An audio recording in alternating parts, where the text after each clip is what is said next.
नमस्कार दोस्तों। ना रात में हुआ ना दिन में हुआ, ना थल सेना ने किया ना वायु सेना ने किया, ना रडार की जरूरत पड़ी ना राफेल ने उड़ान की। इस सब के बावजूद मोदी ने साबित कर दिया कि हर बार पाकिस्तान से निपटने के लिए सेना की जरूरत नहीं होती। बड़े मोर्चे पर लोहा लेने के और भी रास्ते हैं।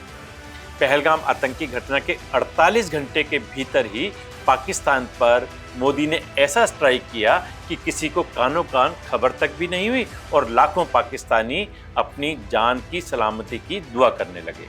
पाकिस्तान का बचाव करने पर असम का एक विधायक गिरफ्तार किया गया। मोहम्मद आसिफ का घर ब्लास्ट में उड़ा दिया गया। मोहम्मद आदिल के घर बुलडोजर चल गया।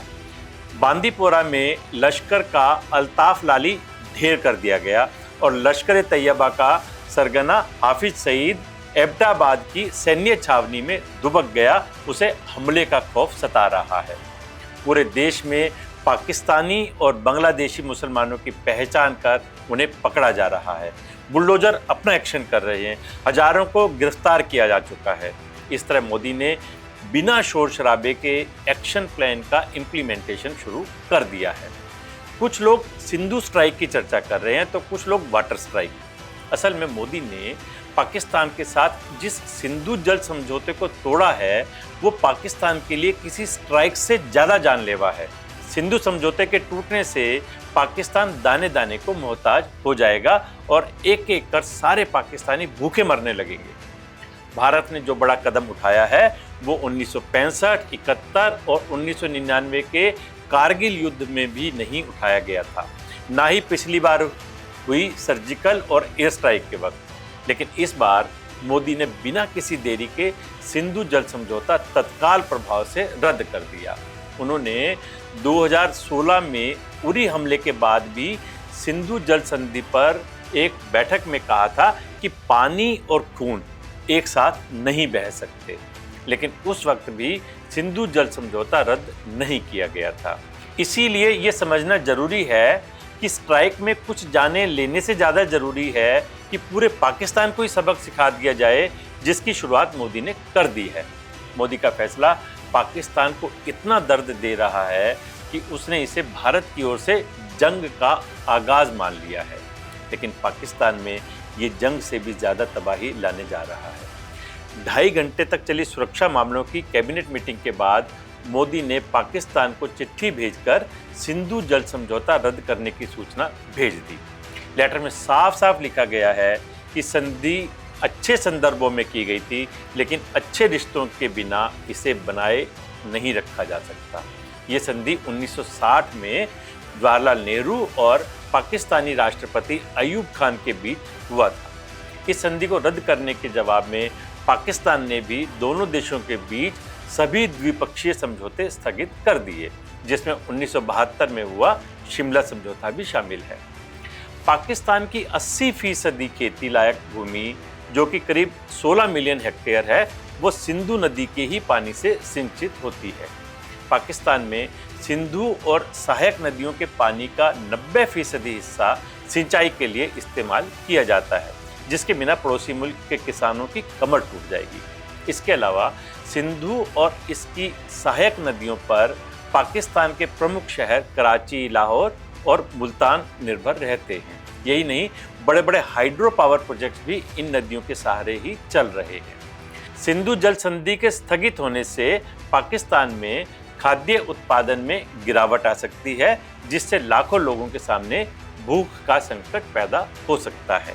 पाकिस्तान की शहरी वाटर सप्लाई रुक जाएगी, जिससे वहां अशांति फैल जाएगी।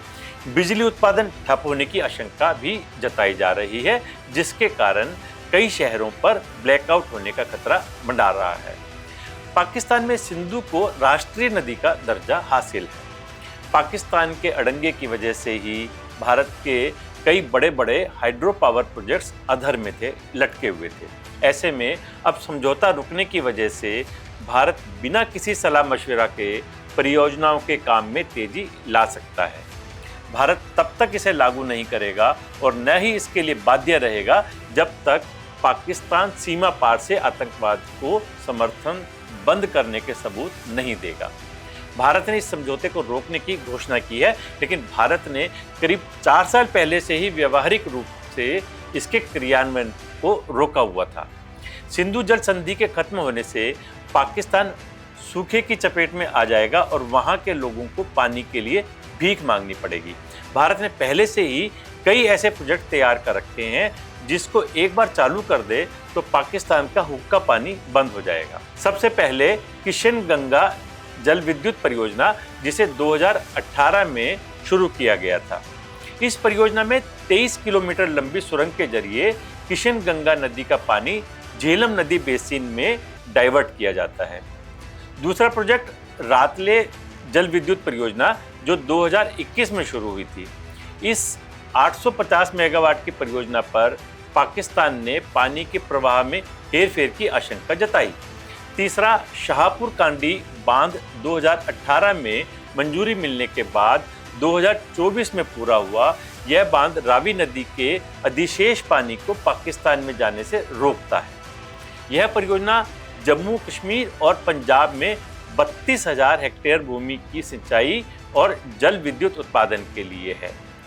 चौथा ऊज बहुउद्देशीय परियोजना, जो 2020 में घोषित हुई थी और इसका उद्देश्य जल भंडारण, सिंचाई और जल विद्युत उत्पादन है।